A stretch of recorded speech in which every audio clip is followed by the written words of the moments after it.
Hey, it's Alice here. Welcome to this video. Today I want to talk with you about the topic how sus chords actually work.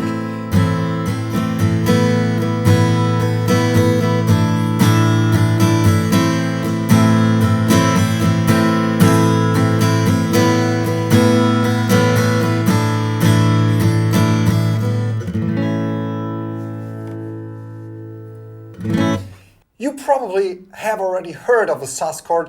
Maybe you've already played one or two. And today in this video I want to explain what a sus chord is and how you can use them and what's behind all this. What's a sus chord and what can you do with it? What it's supposed to mean? So many questions there. And before we start, please take a close look at the video description. There you will find my free lessons for guitar players. No matter if you're playing an acoustic or an electric guitar, no matter what, you'll find tons of cool lessons there, no strings attached. Grab your lessons now. And now let's talk about sus chords. I mean, in the beginning I would like to talk about colors. If you play just a regular A major chord, for example, and then A minor chord, you've probably heard about this saying, a major chord sounds happy, a minor chord sounds a little bit sad, or something like this. We're talking about emotions here, about colors, light, dark, whatever. And those chords, although they sound so different, have of course notes in common. You know, if I play the A major chord, I have the note A, the open A string, the note E, which you find in the second fret of the D string, then the note A again in the second fret of the G string, and then we have the note C sharp here on the second fret on the B string, and again another E with the open E string. So the notes are A, C sharp, and E. A major. Some are twice within this chord, like the E or the A, but all in all, if we break it down, we just have A, C sharp, and E. And this makes it an A major chord. If we play an A minor chord, we have most of the notes are the same, but we make out of the C sharp, which was here before on the second fret on the B string, we make a C out of that in the first fret of the B string. So the only difference between A major and A minor is the C or the C sharp, which changes. The rest of the notes are the same. And this is where the sus chord can come into play. I mean, you have different colors, major, minor, and you can break that down into theory, but in the end you also have the sus chord, which is also of course a color.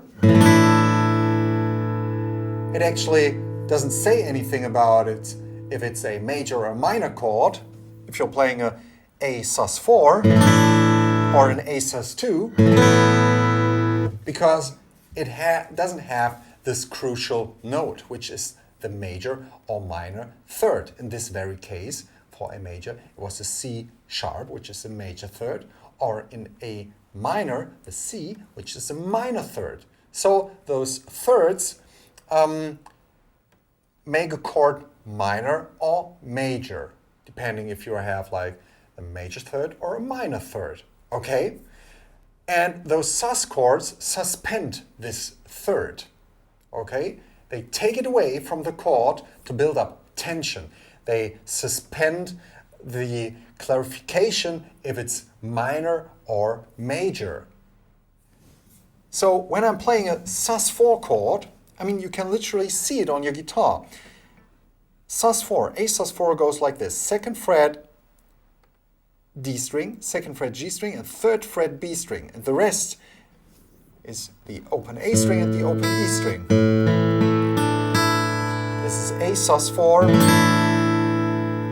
or A sus2 is just raise your ring finger, and you have another open string, the open B string. A sus2, A sus4. And if you collect the notes again, you have A, E, G, D, and E, but we miss out the C sharp or the C, which makes an A chord, an A major or A minor. And if you raise your ring finger, you have A, E, G, B, and E.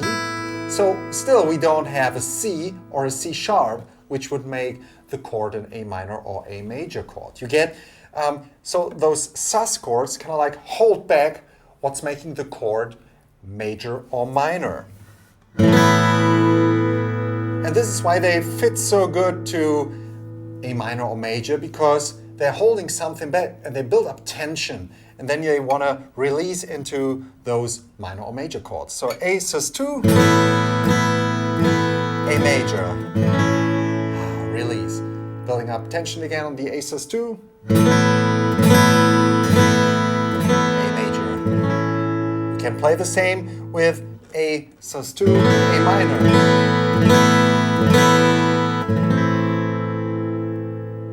The same goes for A sus4, A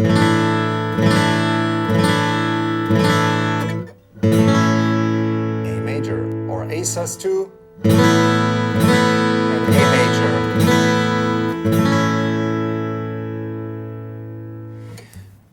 So that way those chords can be used. I mean, it's kind of like another color. We talked about major being happy and minor being sad in terms of sound, in terms of emotions. And if you would bring in those sus chords, to me they're kind of like,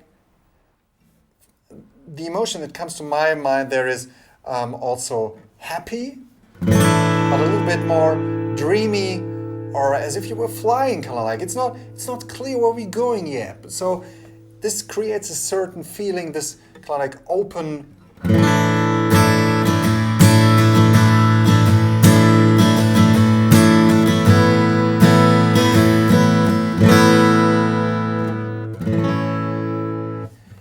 it's a light tension there. It's not kind of like a really dark chord. It's kind of like lifting up, creating a certain feeling. And this is how those chords work. You can use them really well to build up more tension, but to me in a positive way. It creates such a light atmosphere there to me.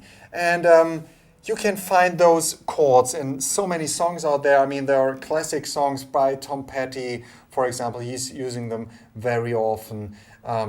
But you also have them in songs like Wonderwall. There are, of course, sus chords like beautiful chords. In Wonderwall, you find D sus4 and A7 sus4. So then you have like, I mean, it's a forbidden song, Summer of '69.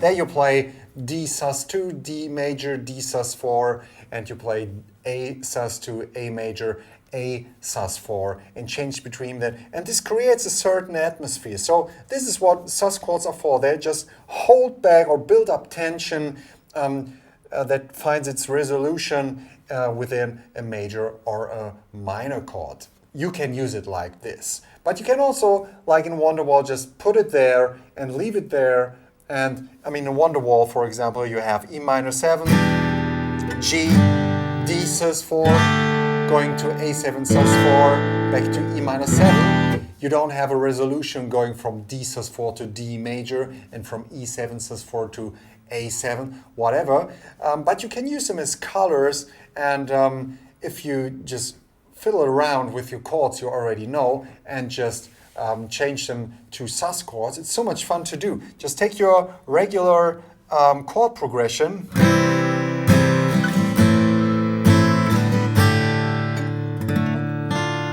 and just bring sus chords in it, like.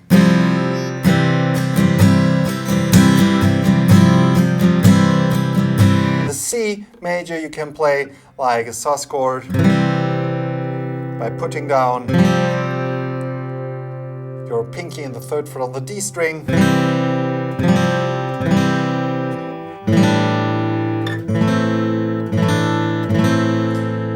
You can play an A minor, sus4, and then resolve it into A minor. Then you can play D sus4, resolving it into D minor, and then you can play G sus4, resolving it into G major. So you have just a chord progression: C, A minor, D minor, and G, played a little bit more interesting by building up this temporary tension.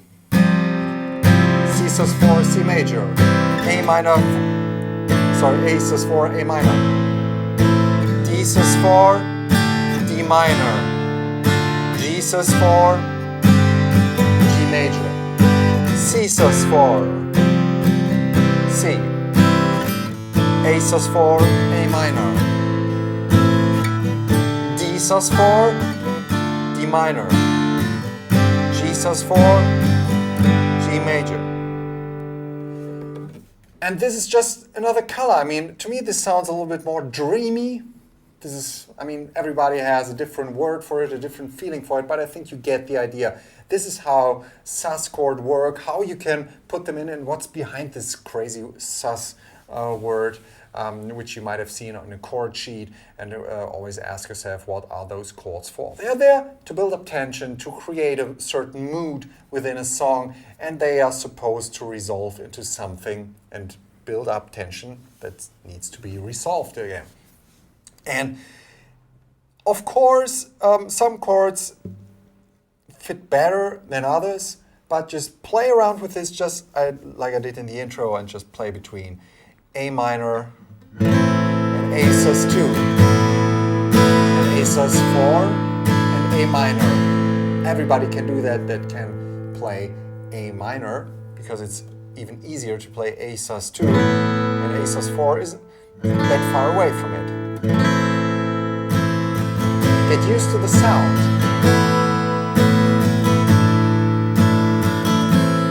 And just realize the sus chord is holding something back. It's holding back the third of the chord we are actually playing. Okay, I hope you learned something in this video, and that you love and enjoy the sus chord, that you see it from a different point of view. Now, if you have any questions to that topic and something still not clear, let me know that and write it in the comments. In the video description below this video, you will find my free lessons for beginners, where you'll find some more great lessons for you when you're a guitar player that just started out, no matter if you're playing an acoustic or an electric guitar. I would love to see you there, and thanks for tuning in, and see you in the next video. Bye bye.